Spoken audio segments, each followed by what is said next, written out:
What if your salon booth could do more business than ever before? Renting a salon booth isn't easy, and many stylists spend a lot of time trying to figure out how to turn their booth into a successful and ongoing business. But you can transform your business with the right salon booth rental tips. Keep watching.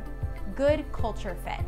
Renting a booth can create conflicting feelings. For example, even though you are an independent contractor, you need to have a good working relationship with your host salon. That's why we recommend only working with salons that you respect. Make sure you understand their policies and values to ensure that you will be a good culture fit. Create firm policies.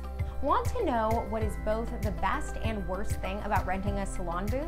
It's the fact that you get to create your own rules and policies. At first, this feels very liberating. You finally get to be your own boss, but it's up to the boss to lay down the law with strong policies. Arguably, the most important policy is your cancellation policy.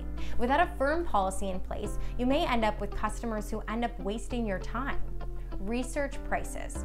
When you rent a salon booth, you need to make a very important decision early on in your career, and that decision is what your prices are going to be like. To begin, try to factor in how much your booth rental is each month, and try to add up what your other monthly costs are, including supplies that you sell and various styling tools you may need to replace.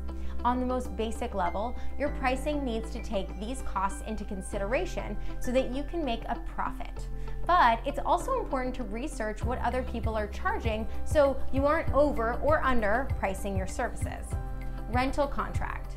This next piece of advice should really be common sense, but just in case, we want to remind you that it's important to read the fine print of your rental contract with the salon. If you sign this agreement, you are signing a binding legal contract with the salon. And this agreement may spell out everything from the terms of your rental to the rights and responsibilities of the salon itself. Reviewing the contract before you sign it helps you avoid any nasty surprises. And if you end up in a dispute with the salon, you need to make sure you have a legal leg to stand on. Don't like some of the contract terms? You can always try to negotiate something better for yourself. Respect your host. We said it before, but it bears repeating. You need to have a good working relationship with the host salon, and this means treating your hosts with the respect and courtesy they deserve. This doesn't mean you need to be a doormat if a dispute comes up, but going the extra mile to be kind and respectful to your hosts when you interact can go a long way towards securing a future for your business. Social media marketing. One of your goals with social media marketing is to build an online following. Your biggest fans will like and share what you post, turning them into brand ambassadors for your growing business. And don't forget to mention your business in local community groups online to bring more customers into your booth.